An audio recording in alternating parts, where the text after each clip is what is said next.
thing. We ask for the safety of yourself and the comfort of those around you to please remain seated at all times, keeping all arms, hands, feet, and legs, everything that's on your person inside of the vehicle. If you all take a quick look...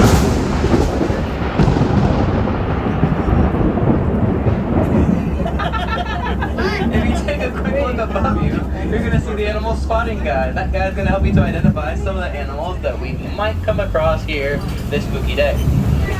Alright, we're going to start things off by going through the Little Aturi Forest. The animals that live here like to use their camouflage in the dense vegetation of the forest, so that way they can hide from any predators. So we're going to play a little game of hide and seek. Let's see how well we can do. Over on the right, that's going to be an okapi.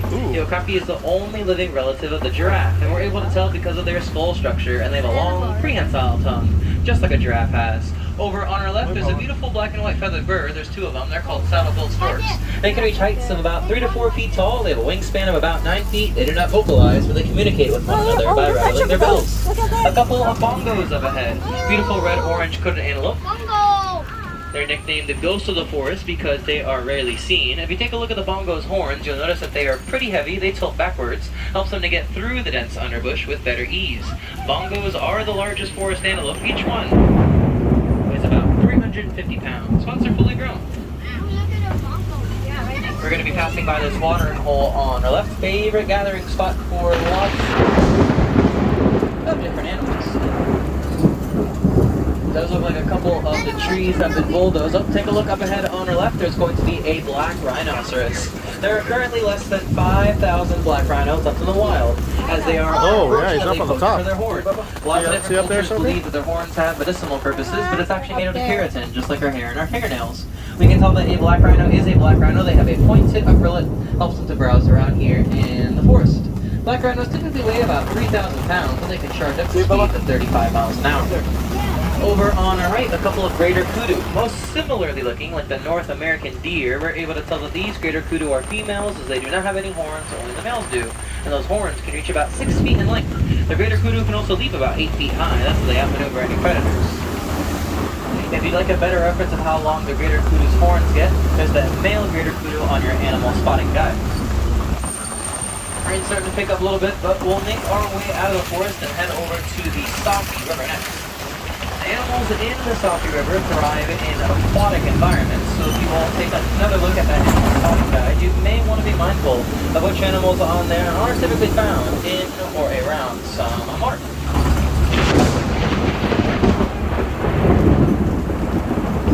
Spooky. Some water coming up on our right. Take a look, there's a pair of Nile Hippopotamus hanging out. Hopefully we can find some more hippos up ahead. They're kind of tougher to see. Hippos can hold their breath underwater for about 6 to 8 minutes. They do not usually swim. They're not the best swimmers. We'll usually just find them walking towards the bottom of the water. We'll generally see hippo inside of the water during the day, so they don't overheat from the sunlight. At night, they come out to eat.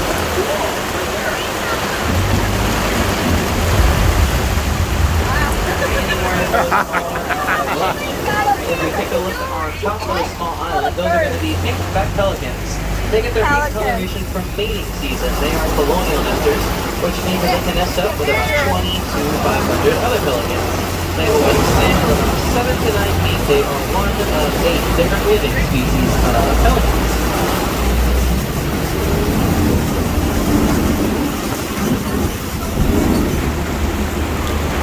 We are going to see another hippo over on the rock. Outside of the water, you just have to kind of look behind the tree. Oh yeah, he's walking. They do Hippos like a can race. outrun a human on land, so do not be mistaken for their large size. They're pretty agile.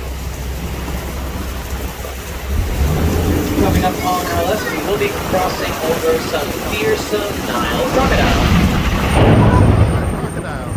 Crocodiles have an extremely powerful bite, capable of crushing the bones of their prey. And their powerful bite also enables them to consume prey, much larger than themselves, such as zebra and wildebeest.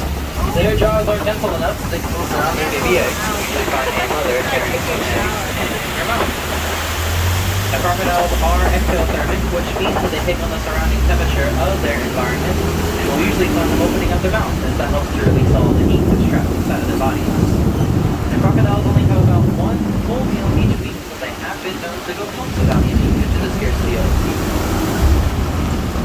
We're going to go ahead and make our way out of the Savannah River. We'll be heading over to the Savannah next, the longest part of our journey. The Savannah is home to some animals you all may be a little bit more familiar with, such as lions, zebras, giraffes, and of course, elephants.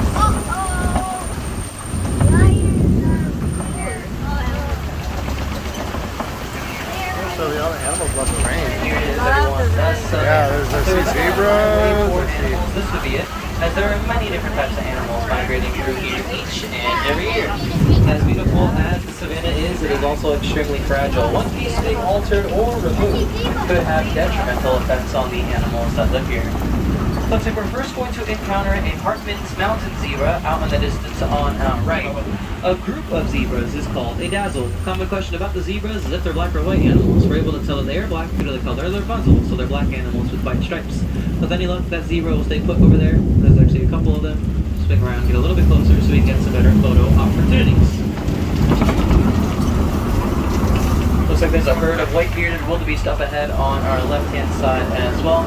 We'll get closer to them.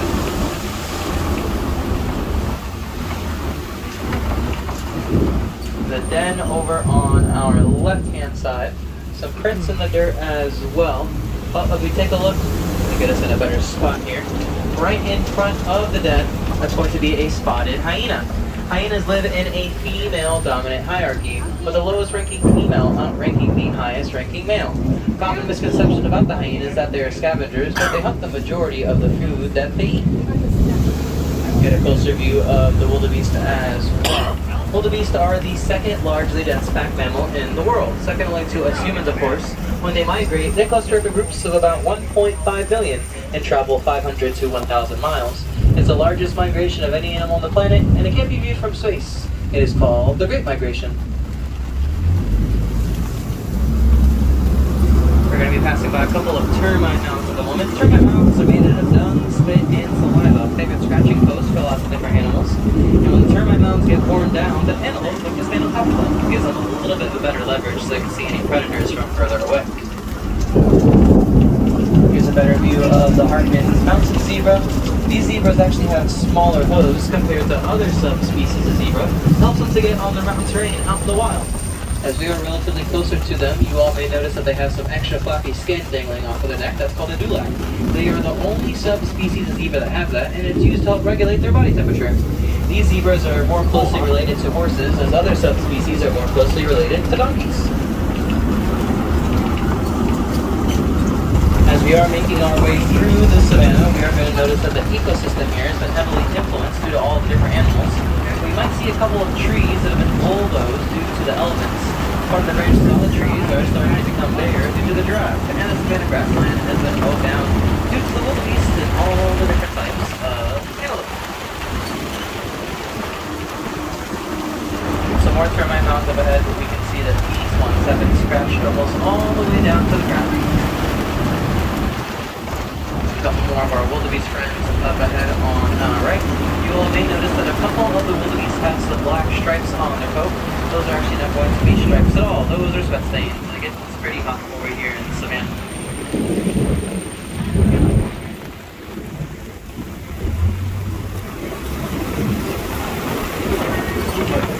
Take a look over here on our left. Looks like there's supposed to be a tower at the side giraffe. That's what a group of giraffes are called. And it makes sense that we call them a tower, as giraffes are the tallest land animals, reaching heights of about 18 to 20 feet, and their long legs allow them to cruise at about a 10-mile-an-hour rate, or they can run anywhere between 30 to 35 miles an hour. Like myself, giraffes spend the majority of their day eating. They have created a unique adaptation. Their tongues are purple, helps to prevent it from getting burnt in the sunlight. Alright, we've seen all of the different animals over here on this side of the savannah, so we'll make our way towards the other side, and hopefully our luck will continue with finding some more exciting animals.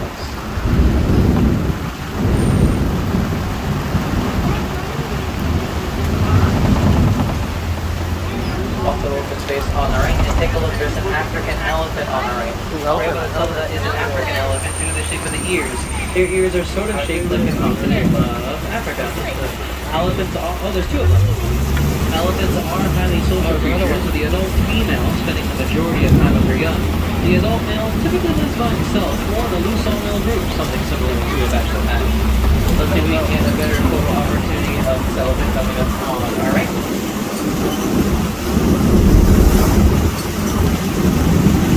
There we go. So I get 2 for 1. There we go.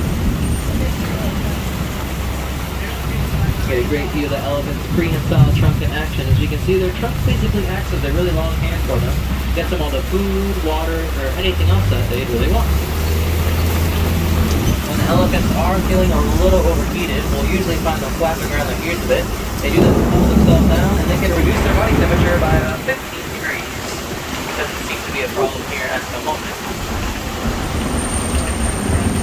Unfortunately, the homes of the elephants are being destroyed due to the mining of a mineral called coltan. But we can help the elephants out if we recycle any of our old electronic devices, such as cell phones, tablets, and laptops, as those items already contain that mineral coltan. We're now getting ready to pass by some red clay over in this next area. Red clay is the favorite snack for the elephants, as it has very valuable nutrients in them. It's sort of like their multivitamin. Looks like some elephants were around here earlier. If we look on the right, those look an awful lot like touch marks. And on the left, very confident that these are elephant prints. Our local conservation team here at the Harambe Wildlife Reserve found out the elephants are scared of the sound of bees. So we teamed up with our local farmers in Kenya, passed on this knowledge, and they started to plant beehives on the fences of their crops. Help to scare away the elephants. They did not have to resolve a conflict of any kind. Elephants are just trying to find a new home since theirs are being destroyed. It's decreasing the amount of space that us humans and elephants have to share, which is not great. So how large elephants are, the very large animals, definitely need a lot of space so that way they can roam around.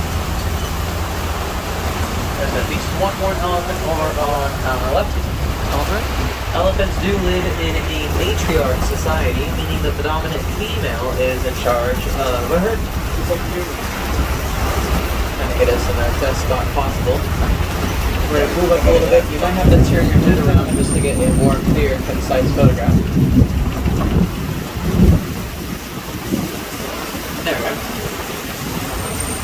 Throughout the day, we'll usually find the elephants eating grass, hay, roots, and even tree bark, and they can consume about 300 to 500 pounds worth of food each and every day, which seems adequate, as the largest adult male that I've seen on this reserve weighs about 12,000 pounds. And we're looking at him. Over on our left, we'll be greeted by a flamboyance, which is a group of greater flamingos. The flamingos get their coloration from their diet, consuming large amounts of brine shrimp, which is high in beta-carotene. Found question about the flamingos is why they stand on one leg, and that's so they can regulate their body temperature a little bit better, as they do not really sweat. If you will take a close look on top of the small island, you'll see that there are, looks like they might not be out here at this time, but there are some little younger flamingos. It looks like they are hanging out over there. There's a little cover for me to see behind my flap. There's 3 younger flamingos. They have some grayish feathers. They gotta eat some more shrimp so that way they can have the same color on their feathers that mom and dad have. Very large mud wallow coming up on our left. Looks like some of the mud has been smeared on the rocks and the fallen trees. Leads to believe that we may find a couple of white rhinoceros nearby. Rhinos on the play almost days inside of the mud. It's a natural sunblock for their sensitive skin. It's also a natural bug repellent for them as well. Take a look over here in this more sheltered area on the right. So over there on our right, that's going to be a bontebok hanging out. The bontebok are related to the wildebeest that we saw earlier today. Unfortunately, the bontebok are extinct out in the wild. We've only found them on reserves such as this one, and they are poached for their rare chestnut purpley colored coat. That bontebok is actually the oldest living bontebok in captivity. Just goes to show how well the keepers here on the reserve are doing their job. Lots of open space over on our left. Perfect opportunity to find some animals roaming around. A little tougher to see due to the rain, so if anybody sees any animal movement, feel free to shout it out. Oh.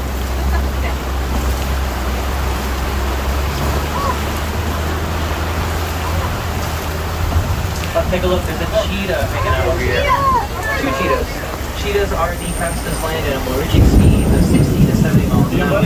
And cheetahs evolve for speed and power, so they hunt during the day as they're outmatched by other big cats such as lions or leopards. The tear marks that we see in a cheetah's face help to reflect the glare of the sunlight when they hunt, and their big tails are the best to get right around your boat. help to keep balance whenever they move. Oh, it's coming after us. Really like a tower, definitely make up with their speed. She is 3 to 60 miles an hour. In just about 3 seconds now, we're going to be passing by this copie, which is a large formation of stone and rock. If any of you are familiar with the Lion King, you may want to be mindful of which animals are typically found on top of the copie. Lion. Not really see anyone on this side, so we'll try to make our way towards the other side.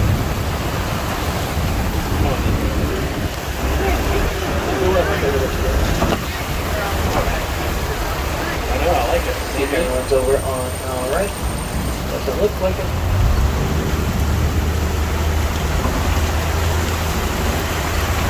Cross our fingers, take a look at this side of the cookie.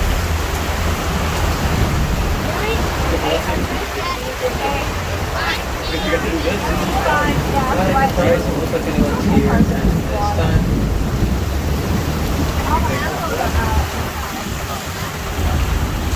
Another habitat over on our left. There's a few burrows for this habitat as well. You may want to look inside of the burrows since it is raining.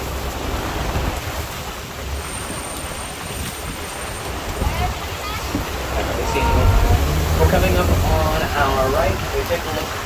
There's going to be a couple of ostrich eggs. These are going to be the world's largest and strongest of all bird eggs.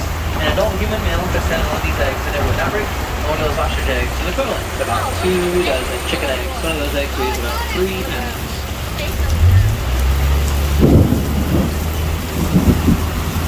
Alright everyone, looks like we've seen all the different animals over here.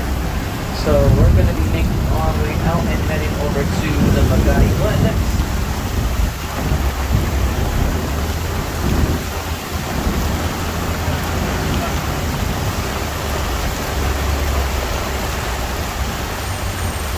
Everyone okay back there? Need some towels?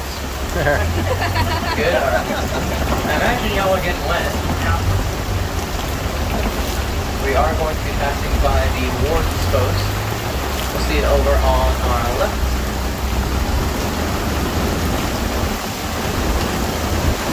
And with the warden's post, we'll be greeted by a couple of Nigerian dwarf goats. We usually find these little ones exhibiting playful social behavior amongst one another. Also determine who's the most dominant. Tells of their physicality as well, so that way they can become stronger. These goats have excellent balance. We'll usually find them doing some parkour. As you can see, there's a few small ladders they use throughout the day if they want to get some more exercise. It's important for us to remember that as humans and animals can coexist with one another. These goats are a prime example of that. The warden and the staff take very good care of them. Cute for that. Alright everyone, looks like it is about to be coming to the end of our journey here in the Harambe Wildlife Reserve. Hope you all had a fantastic time, learned a thing or two about Africa and the many different animals that inhabit it. I recommend trying to take what you may have learned here today and apply it to your own daily lives, whether it's something as simple as planting a garden or building a birdhouse in your backyard. You can also contact your local conservation team, find out which plants and animals may be endangered in your local area and what you can do to help. A big factor is reduce, reuse, or recycle. And if any of you are picking up food, you can donate to the Disney Conservation Fund. Just by rounding up to the next dollar at any merchandise location, you're able to donate, and Disney will match your donation. Let me get you all next on the bus.